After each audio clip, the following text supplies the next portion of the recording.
kandi umuntu wari hano kuri uyu mugoroba ni ukuri ko Imana iba mu ijuru rya gatatu yize. Umuntu wize kiriya cyigisho akakiga neza aho yari yicaye, nzi ko yatahanye umutsima. Ese ndashaka kureba abantu bagize umugisha wo kuboneka mu nzu y'Imana nimugoroba. Muzamure ikiganza, muzamure ikiganza.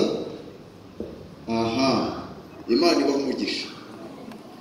Namwe mutabonetse, Imana ibahana umugisha na bagenzi banyu, kuko bamwe niba mwari mukiri mu mujyi mugikinga amaduka.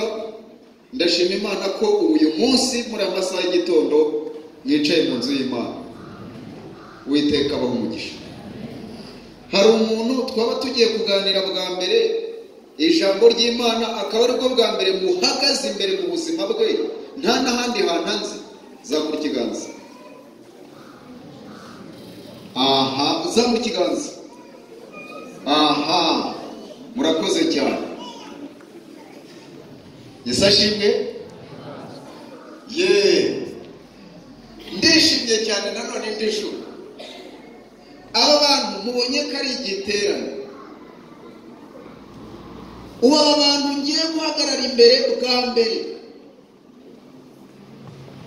ubu nigisha ijambo ry'Imana barumva umwuka wera w'Imana amvugiramo. Mumurikirane neza. Yego, ubwo ngiye kubigisha bwa mbere bari buze kumva ari Imana ibavugisha, kuko rimwe aho ntaha ntibahazi, akazi nkora ntibakazi, kandi amagambo yanjye niba ari menshi cyangwa make ntibarayamenyera. Mu yandi magambo ubu aba bantu nibo bari buze gufashwa cyane kurenza abasanzwe banzi. Urumva ukuntu ufite umugisha? Haleluya. Ese ko akantu muze murakumvise buriya? Kantu kasonye neza. Ubu umuntu tugiye kuganira ijambo ry'Imana bwa mbere ari buze gutaha afashijwe kurenza uwo dusanzwe tuziranye. Kuko dusanzwe tuziranye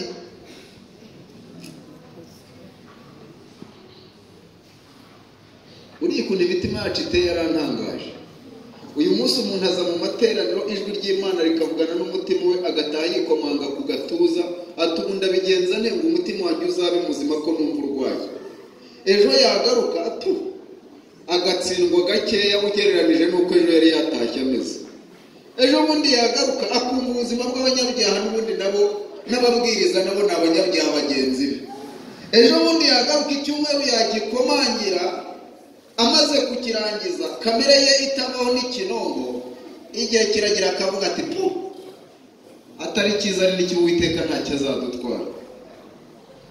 Mu magambo nigishije nimugoroba, abantu bamaze imyaka irenze 5 mu itorero ry'Abadive, ndashaka kubasomera isomo ryanditse muri Bibiliya, nkaza no gusoma irindi ry'abantu bamaze imyaka kuva kuri 5 kugeza uyu munsi.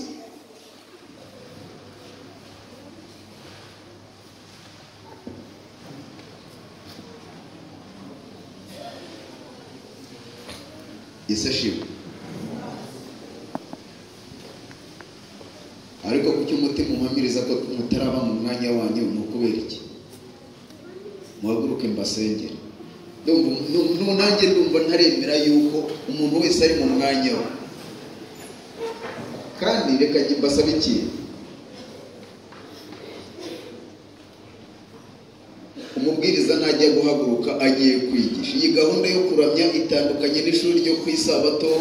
Burya iyi gahunda itandukana n'iy'amatangazo. Iyi gahunda jewe uko nabyize, genda bakuru b'itorero muri ahangaha bayoboye itorero kuva kera, n'abandi bizera mu mazigiye mu itorero, twize kera ko iyi saha ariyo saha Imana iba igiye kuvugisha abantu. None kuki ujya kubona ukabona umuntu yibereye mu bintu nawe utasobanura? Sengera mu mutima nshuti yanjye, dusenge. Mana mubyeyi, turagushimye, izina ryawe nirihimbazwe. Nubwo dusenze duhagaze, ntabwo ari ukuguhagarara hejuru. Uturinde guteza impagarara mu bikari byo mu ijuru, ahubwo imitima yacu uyihe gupfukama rwose. Mwuka wera w'Imana adufashe igihe tugiye kwiga ijambo ryawe, kandi undinde kukuvangira, umuntu wese umugezeho icyo wateguye kumugezaho mu izina rya Yesu, amen. Murabizi rero yuko bizera namwe bayobozi b'iri torero, nta muntu wiyamamaza ngo azahagarare hano ku ruhimbi. Umwe mu bayobozi b'itorero ry'ahangaha ejo bundi yarampamagaye nimugoroba, ibyo bintu nabivuze na nimugoroba, ndamubwira nti nabonye Imana ibinyongera izambe kuyihagararira, indinde kuyivangira. Ndamubwira nti ntabwo niyamamaje ngo mu ntore, none Imana yemeye ko nongera guhagarara hano buriya ifite impamvu. Rero hari abantu babiri mugomba kwitonda muri aya materaniro. Umuntu wa mbere ugomba kwitonda muri aya materaniro ni umuntu umaze igihe kirekire mu rusengero, imyaka irenze 5.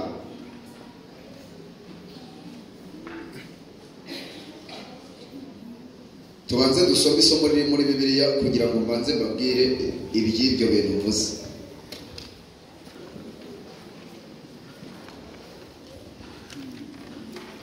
Ezekiyeli igice cyaho cya 10 murongo wa 18.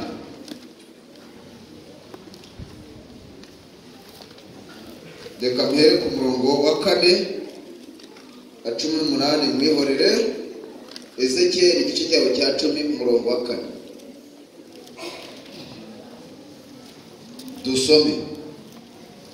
Nuko ubwiza bw'Uwiteka burazamuka buva ku mukerubi, buhagarara mu muryango w'inzu, maze inzu yuzuramo igicu, urugo narwo rwuzuramo kurabagirana k'ubwiza bw'Uwiteka. Nuko ubwiza bw'Uwiteka burazamuka buva ku mukerubi, burangije buhagarara mu muryango w'inzu. Inzu bwari buri kuvamo yuzuramo igicu, mu rugo aho bwari buri kujya huzura kurabagirana k'ubwiza bw'Uwiteka. Ndabona hano imbere yanjye hari abantu bashobora kuba bari gusobanurirwa ibyo ndi kuvuga.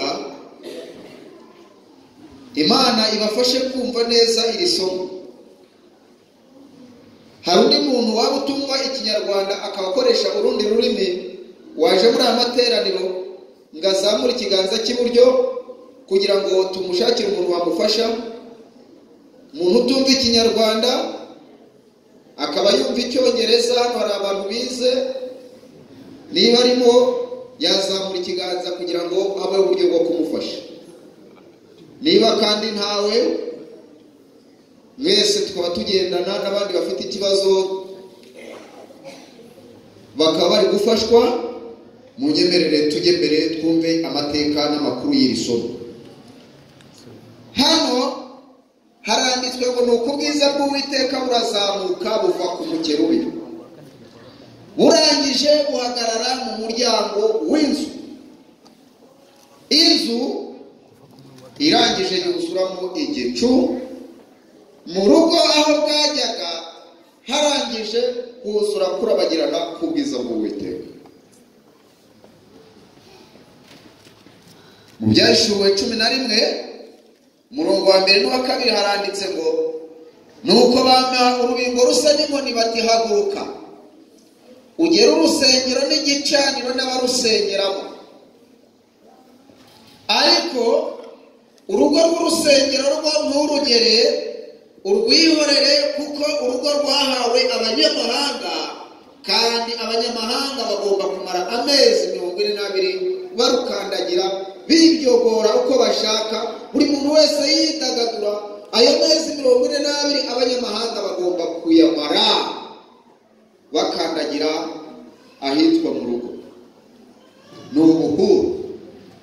Bampa urubingo rusa n'inkoni bati haguruka ugere urusengero n'igicaniro n'abarusengeramo. Ariko urugo rw'urusengero rw'urureke, icyo urugo rutagezwe, nturugere, kuko rwahawe abanyamahanga, kandi aba banyamahanga bagomba kumara amezi 42 bakandagira muri urwo rugo, bidagadura uko barushaka, uko babyumva, uko babyifuza. Aya masomo yombi arasa kandi avuga ikintu kimwe. Aya masomo yarasohoye, aya masomo azongera gusohoka.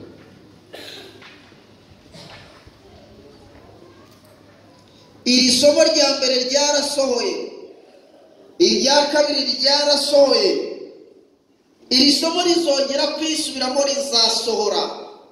Ubu kuba ryarasohoye, imbabazi z'Imana ziracyariho. Umunsi ryongeye gusohora indi nshuro, isi izaba nk'ikigo gicumbikiye abasazi, abantu bazanyuranyuranwamo. Umunsi iri somo rizongera kwisubiramo ku nshuro ya kabiri. Inshuro ya mbere ndi kuvuga ubu ryarasohoye. Ryasohoye ryari? Abantu ushaka ko ibi bintu babyumva ni abantu bamaze imyaka 5 mu itorero kuzamura kugeza ku 10. Umuyobozi w'itorero Robert yamagaye abantu aravuga ati, abamaze imyaka 10 mwubatse urugo muherera aha, abamaze 9, 8, 7, 6, 5 namwe muherere hano. Twagiye mu byiciro. Ibyo byiciro yaduhererejemo byahise bikangura ikintu mu bwonko bwanjye.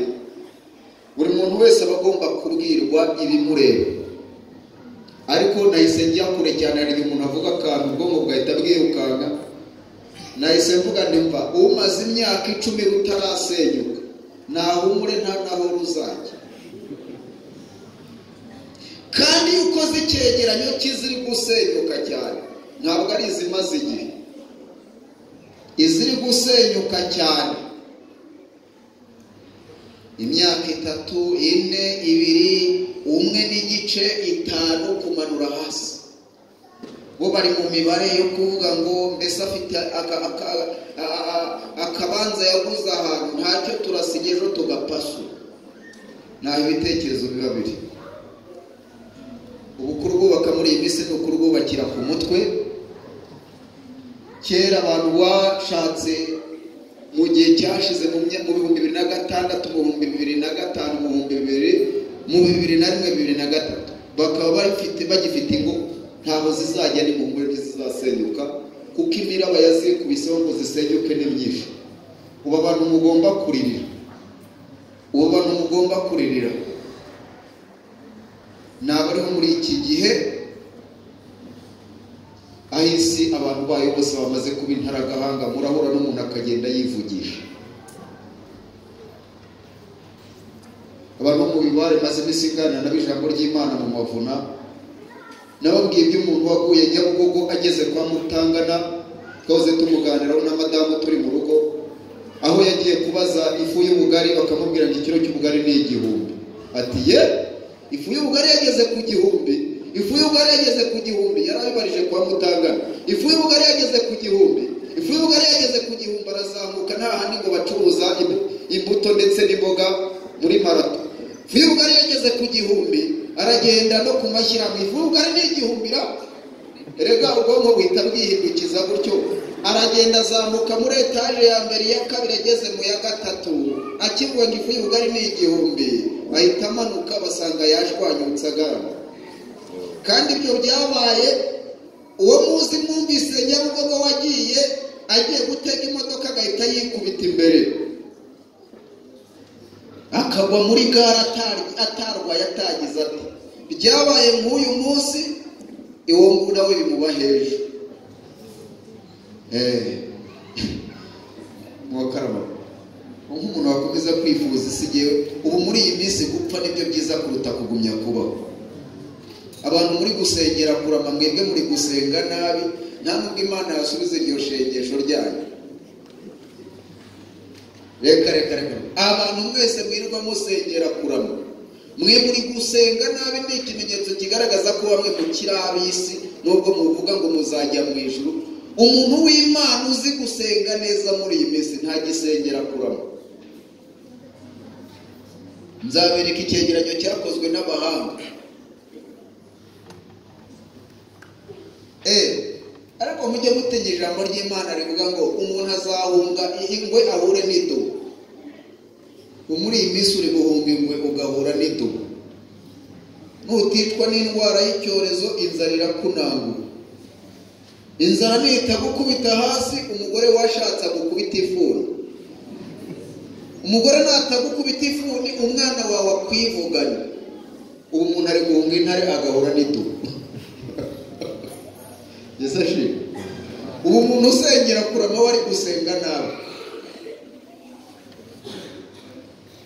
ese ubundi muri kumvara muri tayari. Ubu umuntu usengera kurama nahindura isengesho ari gusenga na biri ingingo ry'Imana ntiyarisubiza. Niba ushaka gusengera kurama, tira kambaro maze ujye hano hakurya muri ziriya z'abasirimu ahitwa Rusororo, we kujya za Kinyinya hakingurwa baciriritse urebe. Najyaga mbyumva hari umuntu wigeze adukubita iyo nkuru, ngira ngo koko ni inkuru, nanjye n'ubundi twagiye gushyingura ndebye mbona umuntu ahantu yari yarancikiye koko, hari umuntu warigeze kubivuga ngira ngo bari gutorera. Nanjye nageze ahantu ngo nimva y'umuntu twari dusanzwe tuziranye, ndabaza nti nahanga waje kwihisha shaka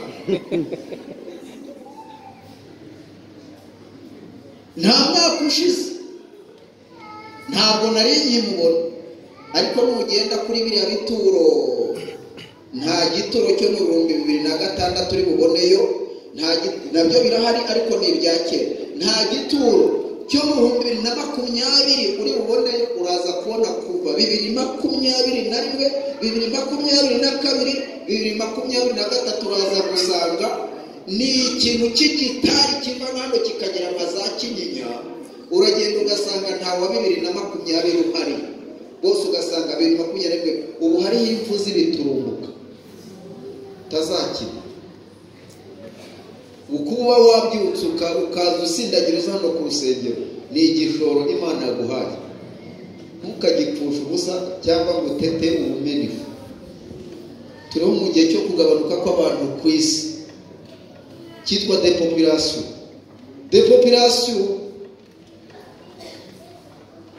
Ni ijambo riri mu Gifaransa, sinange waryise gutyo.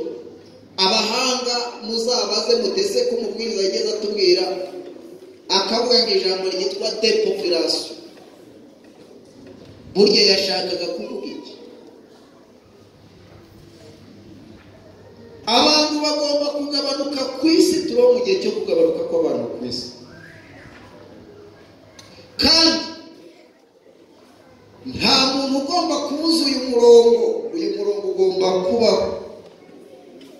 Abantu bagabanuka kubera indwara z'ibyorezo, bagabanuka kubera inzara, bagabanuka kubera ubugome uri mu mitima y'abantu. Abantu bagomba kugabanuka, kandi nicyo mwabwirwe cyitwa Vision 2020. Vision 2020 abahanga bayiteguye kuri abo muzika abanyarwanda nibo bahimbye cyitwa Vision 2020. Vision 2020 kera nyirwirwa mu 2000 nari nzi ko mu gihe cy'imyaka 20 ariko nzaba mfite imodoka mu mujyi wa Kigali, kandi nabibwiwe mfite igare.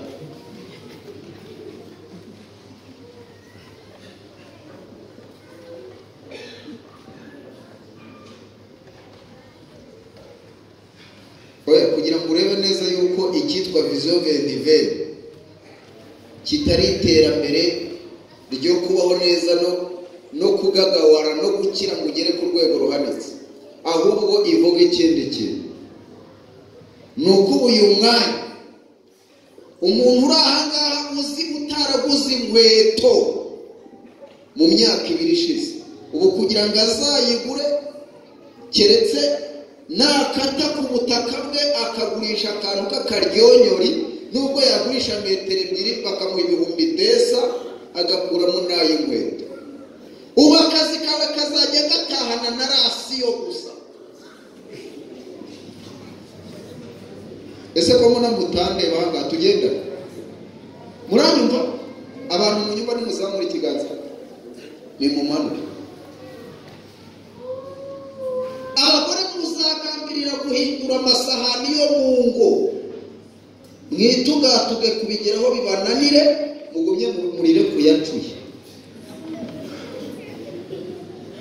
Wumva uyifuza, wumva uyishaka.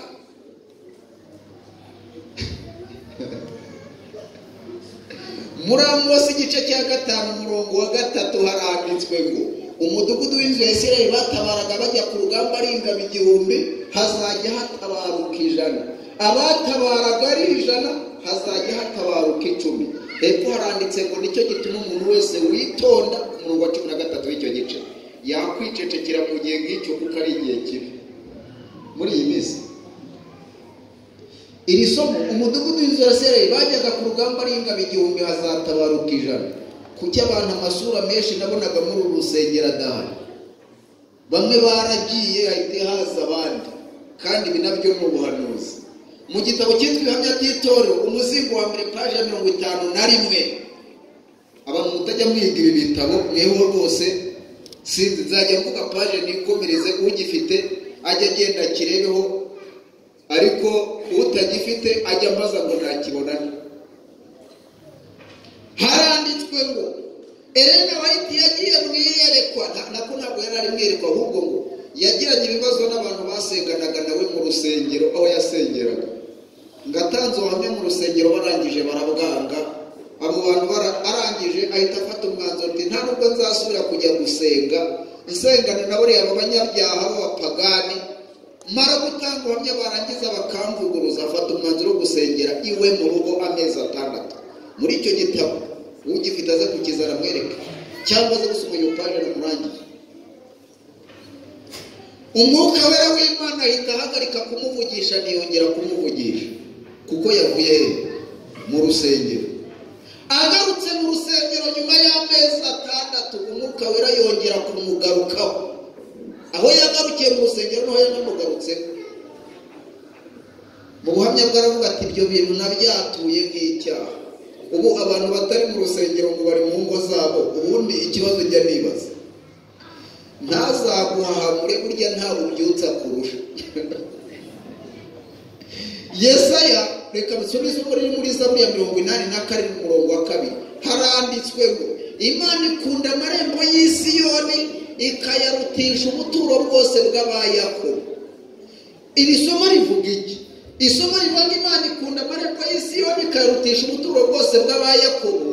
Urugo rwa Mutabaruka nubwo rwaba rufite amarangi n'amakaro, ntirwasimbura inzu y'Imana, kuko ntabwo urugo rwanjye ruzigera rwitwa ahitiriwe izina ry'Uwiteka, ariko uru rusengero hitwa ahitiriwe izina ry'Uwiteka.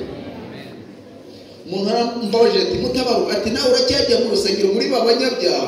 Ndamubwira nti ndacyajyayo, nagiye kwegerana n'abandi banyabyaha bagenzi banjye. Wumva naje kubegera mwa banyabyaha? Wumva naje kwegerana n'abandi banyabyaha bagenzi banjye kugira ngo tugumye dusuzume imiterere y'uyu mutima n'uru rugendo. Ntabwo nzabasiga. Abadusize, ikintu cyantangaje nuko abenshi bashiduka bagasanga ubwami bwa Satani buracyari mu mitima yabo. Ngiye kubasomera message yambabaje nayisomeye Onesiforo ejo duhagararanye, irambabaza cyane mu mutima. Ngiye kuyisoma. Umuntu yapostinze amagambo, ndangije musubiza ndi. Ayo magambo yarankomerekeje mu mutima, ndeba urwego abantu bagezeho, numva ndababaye cyane mu mutima.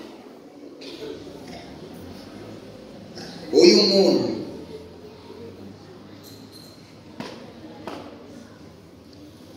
mwumve,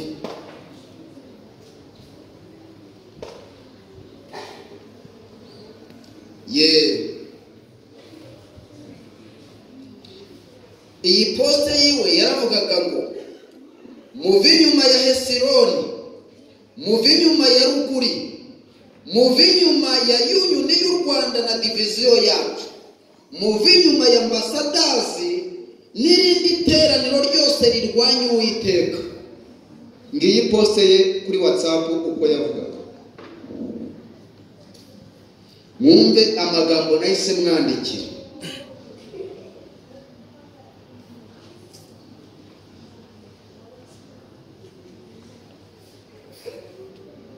Nahise mwandikira aya magambo: mwaramutse neza mwene data, nagira ngo nkugire inama yuko ukwiriye kujya witonda mu magambo uvuga, kugira ngo utazagwa mu mutego wo kuba umurezi wa bene so.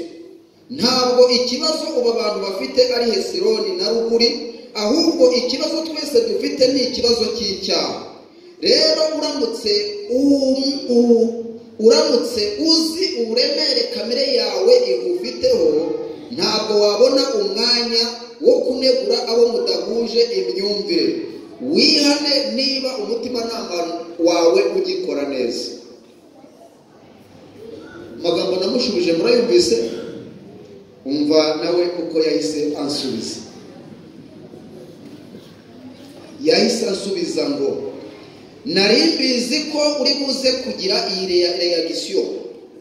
Iyaba waruzi iyaba waruzi kandi ukarusobanukiwe n'uburwayi buri mu byo wanditse. Icyaha ni iki?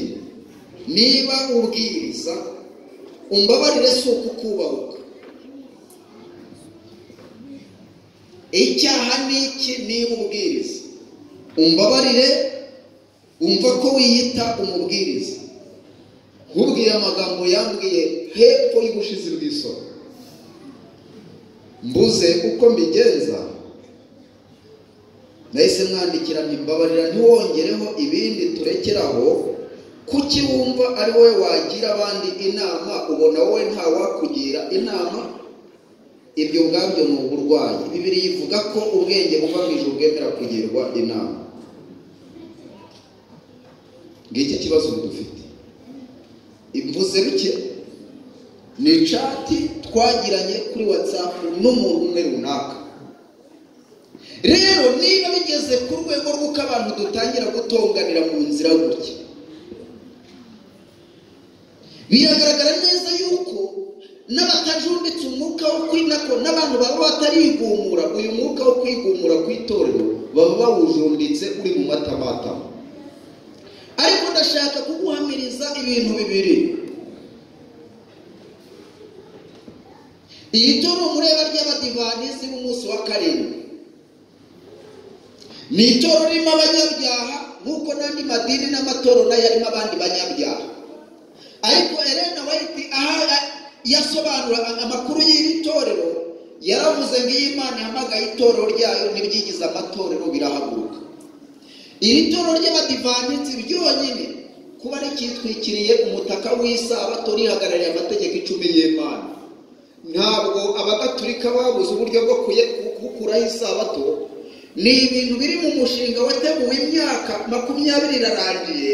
Ariko nimubona ubagato ko kuruhuka icyumweru kataratangira, ntabwo ari impuhwe z'inyamaswa yavuye mu nyanja, nuko Imana igifashe imiyaga. Nibwo muzasoma isomo riri mu gutegeka riri mu rwandiko rwa kabiri rw'Abatesalonike 3:20 umurongo wa kabiri, ahanditse ngo ni igice cya 3 mu rwa kabiri rw'Abatesalonike ngo ntihazagira umuntu uboshye uburyo bwose, ngo kukurya gusa utazaza kurya kwimura Imana kutabanje kubaho, na wa munyabugo mutarahishurwa, ngo niwe mwanya wo kurimbuka, ngo numuhisha w'icyerezo cy'iko Imana cyanyu kisengwa cyose, ngo kugira ngo yice mu rusengero rw'Imana yerekane ko ari Imana. Isomo nashakaga hepfo haranditswe kuza kuwo munyabugome kuri mu buryo bwo gukora kwa Satani, ngo gufite ibimenyetso n'ibitangaza bikomeye. Ngari ntabwo arahishurwa keretse igihe cyo guhishurwa cye nikigera, ngo kuko umubuza guhishurwa ubu ntabwo arakurwa. Ese umubuza umunyabugome guhishurwa ndende? Ubuze umunyabugome guhishurwa, impamvu atarakurwa namara gukurwa umunyabugome azahishurwa. Ubuze umunyabugome guhishurwa ni amategeko 10 y'Imana kimubangamiye, kimuhagaze iruhande, kandi Imana niyo icyemera yuko ubutumwa bwigishwa. Niwe ugihagaritse itorero ry'abadivantisite ku isi, nubwo rizabonekamo ibigeragezo bikomeye cyane, abantu bamwe bakarisohokamo abandi bakinjira. Ariko ndashaka kubabwira ubuhanuzi bugomba gusohora. Bumwe bwasohoye n'ubundi buri gusohora. Ubuhanuzi bwasohoye bwanditse muri Amose 5:5 umudugudu w'inzu ya Isirayeli bajyaga ku rugamba ari ingabo 1000 hazajya hatabaruka 100. Ubwo 900 baguye ku rugamba ubwo hatabarutse 100. Abajyaga ku rugamba ari 100 hazajya hatabaruka 10, ubwo 90 baguye ku rugamba. Hepfo haranditse ngo nicyo gituma witonda wese yakwicecekera mu gihe nk'icyo, kuko ari igihe kibi.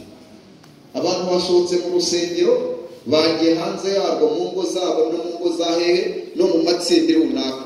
Abasigaye mu rusengero nabo basigaye bameze nk'ibishyinga by'amabuye, nta musaruro bari gutanga.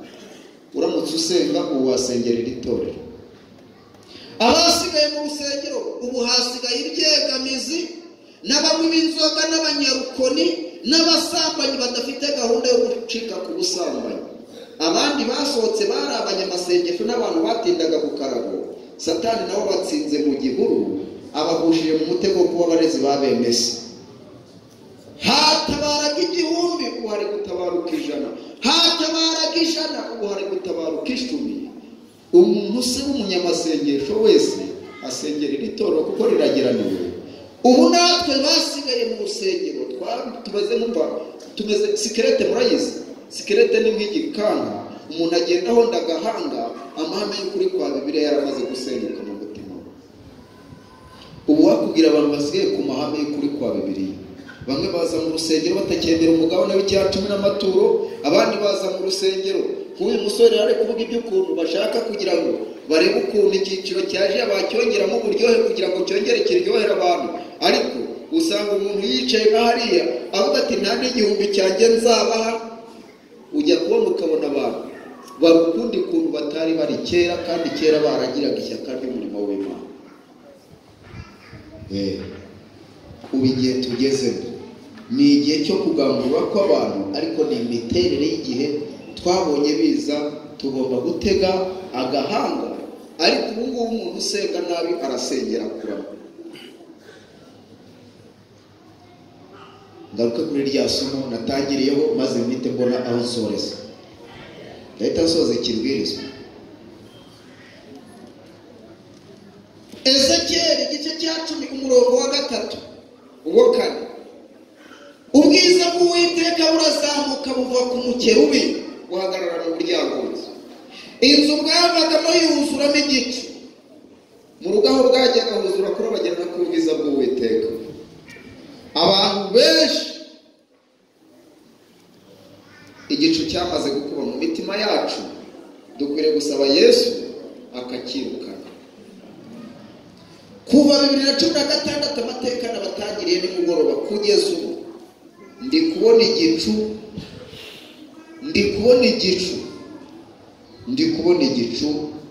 igicu hano. Aha hantu ndi kubona igicu. Nyamara ni kwitegereza nagiriye ko mu banyamahanga hitwa mu rugo, nkabona bafite inzara n'inyota yo gushaka mu maso y'Imana. Nkabona burabigisha ijambo ry'Imana rikabakangura, ukabona umuntu ikiroba kiramutashya atekereje amaherezo ye. Ndi kubona abantu babareza inzira za kera, ndi kubona ejo bundi amavuna shoje mu bibara. Umuntu yanyandikiye ibarwa nabwo nyisomera ku ruhimbi, ikintu cyantangaje mpita nyibwira abantu ngo kibabera amakuru yo kubafasha. Abasore 3 bazengurutse umujyi wa Kigali bumvise itangazo kuri radiyo. Baje mu mavuna aho nari mbisa muduha, tugirana ibihe byiza ari abadeperi. Barangije bazenguruka insengero zose zo mu mujyi wa Kigali bashaka mu bibare bahabuze. Bahagaze kuri rimesa ari saa 11 z'umugoroba. Bafotora urusengero bati pastor twakubuze rwose ahantu wigishiriza, kandi turi abadeperi twari tuje mu materaniro. Ati dore duhagaze kuri rimesa. Bayobye bariraye ku kababa nabarangiye yuko ari munsi ya gare Kimironko. Barabaririza ngiye kubona mbona baje mu materaniro. Barangije dushoje gahunda, mpamagara abashyitsi barahaguruka baraza mbaha ibitabo byo kugana Yesu. Barangije baradusezera bati turabatahiriza bene data b'abapantekote. Ati kandi umwuka w'Imana hari ibintu ari kubwira imitima yacu. Mwumvise ukuntu mu rugo harimo hararabagirana ubwiza bw'Uwiteka. Nyamara mu nzu ho hamaze gucuba igicu. Ubu ujya kubona ukabona wasengaga nta gisenga. Ku banyedini mumaze imyaka 5 mu itorero ry'Abadivantisi ubu buhanuzi ni mwebwe mubwiye mu bubika ahantu sinsaba ko mubutwara amakuru, hataza kugira umuntu umbeshyera akamvugira ibyo ntavuze, akavuga yuko navuze ko umwuka wera w'Imana avuye ku itoro ry'abadive, ahura bumbeshyeye. Ariko ndashaka kubahamiriza ko hano hari igicu, umuntu umwuka wera w'Imana azajya avugisha ni n'umuntu uzajya ugira ibihe abandi batagira. Ibyo bene nubwo azajya bikura ku babwiriza, bazajya bigisha mu materaniro, we ashaka irye bihe byo gushaka Imana no mu maso hayo, ashaka ububyutse, azajya agenda yikingiranire mu nzu, ashaka inguni ari busengeremo ahendahenda Imana ngo wangarutseho ko ibihe byanjye mbona byagiye. Nibura uwo nguwo umwuka wera w'Imana yamugarukaho. Nimugoroba nababwiye ngo ubu igihe tugezemo abaririmba bajye baririmba, ababwiriza babwirize. Niba uzi ko umaze imyaka irenze 5 mu itorero, hakaba hari icyaha runaka cyakwizirikiyeho, tema ikakuberaho icyo cyaha ugikora, n'ubu ukabona cyabaye akazeze cyakwiziritseho nk'umugozi, ntabwo kugira ngo ukihana ari uko nzabwiriza ngo uzuhaguruke ngo rwose ngo nibansengerere, ntabwo bizacira.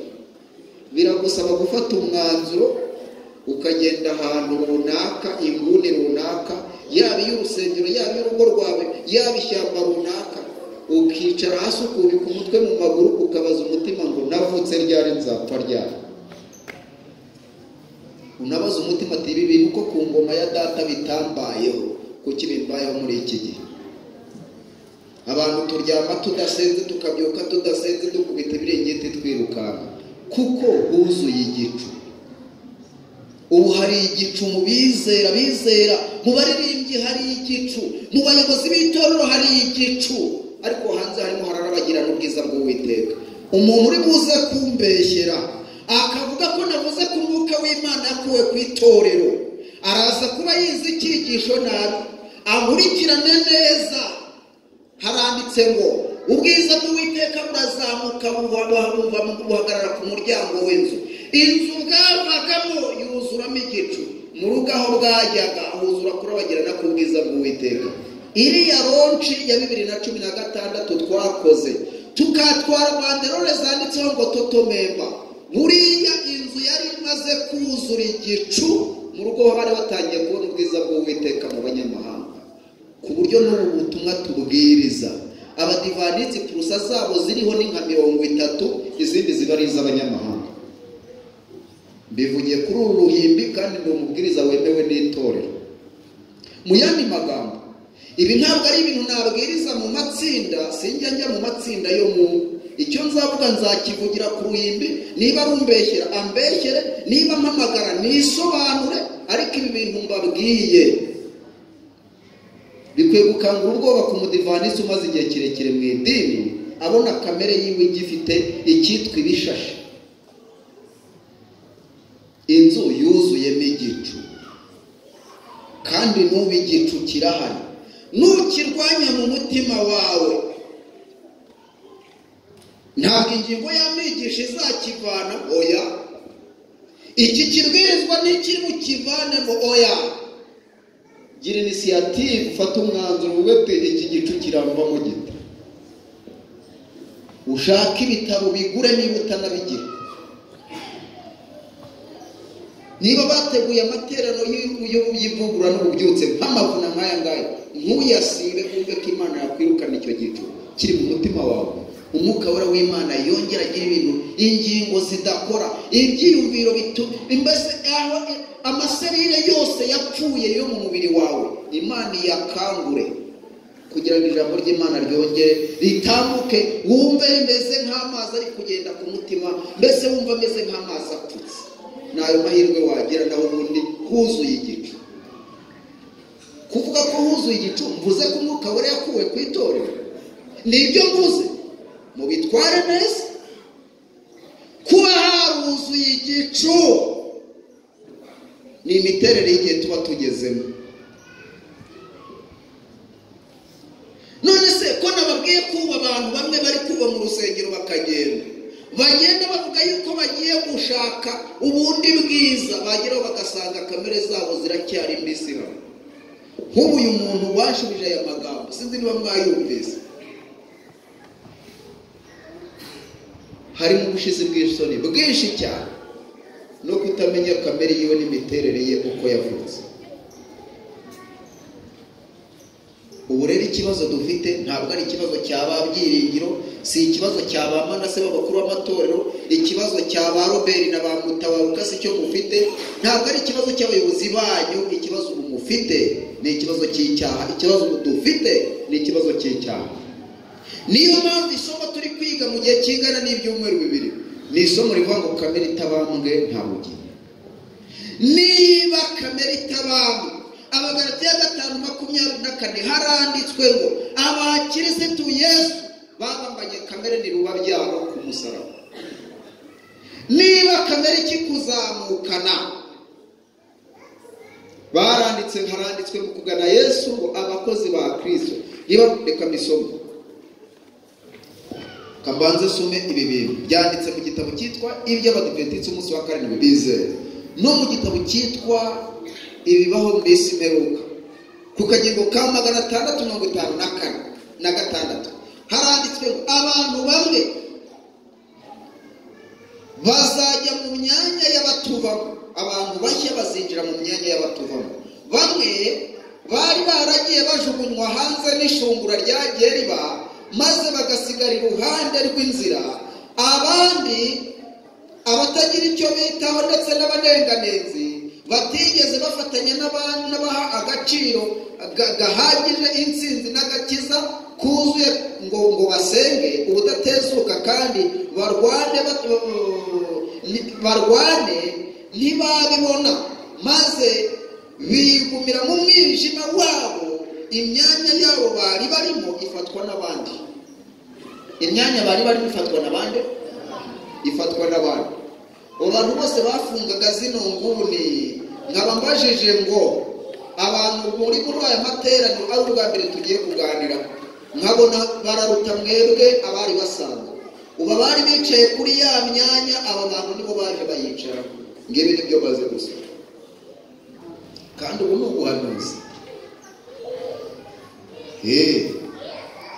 Oya reka nkubwire, umuntu uva mu rusengero wenda agiye gushaka ubundi bwiza, ngo yanze kugumya ngo kwitsirita ku banyabyaha bagenzi be. Aziga ibyo bintu nasomye mu bihamya by'itorero ku byabaye ku muntu w'Imana n'abayita. We yavuye mu mwuka wera w'Imana, ntiyongera kumuvugisha, ntiyongera no kugira iyerekwa. Igicu cyase kibudika ku bwonko bwe, niyo mvugo yakoresheje. Agarutse mu rusengero nyuma y'amezi 6, umwuka wera w'Imana amugarukaho, ahita avuga ati burya uzi ko nakoze ikosa. Ariko umuntu yava muri uru rusengero ntaba yishyize ku kibuga cyo kugeragerezwa. Uru rusengero ni ibitaro by'abarwayi twese, kandi nimugoroba twize ko twese tutazahabwa umwuka wera ku rugero rushyitse.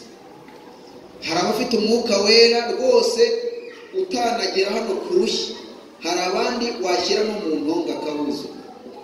Nababwiye ko umwuka wera akora mu mitima yacu, uburyo ashobora kusobanurira icyaha akanakimenyesha, ariko singira imbaraga yo kukinesha. Undi akakimusobanurira akanakimumenyesha, ariko akakinesha. Abo bantu nubwo bombi ibyo bintu, icyakoze ibyo bintu ari umwuka wera, ariko bombi ntabwo umwuka wera wabo ari ku rugero rumwe. Dukomeze hepfo gato. Imirongo yavuwemo n'abantu izuzurwamo n'abo Kristo yaje gukiza, nk'abaje mu isaha ya 11 ku kagingo ka 657. Umwuka w'Imana arakora uko ashoboye kose mu mitima myinshi. Igihe amateka arimbura y'Imana, nicyo gihe cy'imbabazi ku bantu benshi batabonye uko biga ibintu byinshi. Umwami azabareba n'amaso y'imbabazi muri icyo gihe cy'irangira ry'imbabazi. Umutima w'imbabazi uracyakabakabwa, kandi urabahamagara uko bwije n'uko bukeye. Bazagaruka binjire mu bushyo, bahabwa ikamba ritangira. Ubu abantu bari kuza mu rusengero aka kanya ari abanyamahanga, ni mu bihorere bazi. Umubare munini w'abazemerwa ni uw'abantu bari kumva ukuri ku nshuro ya mbere uyu munsi. Mwigisha ukaza umushyitsi ugataha wumvise umwuka wera w'Imana akuje, ntujye impaka. Ikindi, n'uw'abantu Imana yahamagaye ikabaha umutima wo guhinduka. Abo ngabo nibo bazarusyaho. Badusomeye isomo riri muri Ezekiyeli 18:20 handitse ngo 18:4 ngo ubugingo bukora icyaha nibwo buzapfa, umwana ntazazira ibyaha bya se kandi na se ntazazira ibyaha by'umwana we. Gukiranuka k'umukiranutsi kuzaba kuri we n'ibyaha by'umunyabyaha bizaba kuri we. Icyaha rero burya ni gatozi ku muntu, ari ikintu nagira ngo mbwire buri muntu wese. Reba uburyo wategura iherezo ryawe utararigeramo, ushake Yesu no mu maso he, kugira ngo umwuka wera w'Imana yongera kugarukeho akuvugishe ku bantu bagize umugisha wo kuvugana n'Imana kera mu bihe byatambutse. Igihe wazaga mu materaniro bakigisha, biri kuntangaza kuri ubu. Biravuga ngo uko umurenda w'icyo utaba mu buryohe. Ukubera icyo dusigaye tubwiriza tukabona imbaga y'abantu benshi bari gusinzira. Kuki dusigaye twiga imigisho ukabona abantu ntabwo baza ahantu bari, nawe ubwawe iyo umuntu atakurikira uzajya umureba, aho ukabona ari guhondobera atura ingiga. Abadayimoni bamaze kuremereza icyitwa umubabaro w'ubuzima. Bamwe bicaye hano bazi ko babahaye pirave, baje batoroka bagira amazu. Ubu rero kugira ngo umusomere Yesaya ntiyabyumva. Satani yamaze kurema ikintu ku buryo azi neza yuko ariyo ntwara azifashisha kandi azayibyaza umusaruro. Umuntu rero uzamucika ni umuntu nawe wize amanyanga ye akamenya naho yamucikira. Niyo mpamvu imwe mu nama ngira abantu, nubwo nanjye mba nyigiye, niyo wumva utagifashwa mu materaniro bakigisha ukumva ntugifashwa, jya ushaka uburyo bwo gufashwa ntukabitwarira. Ntukagire ngo nuko babwirije nabi, burya baba babwirije n'umwuka wera w'Imana burya bahari.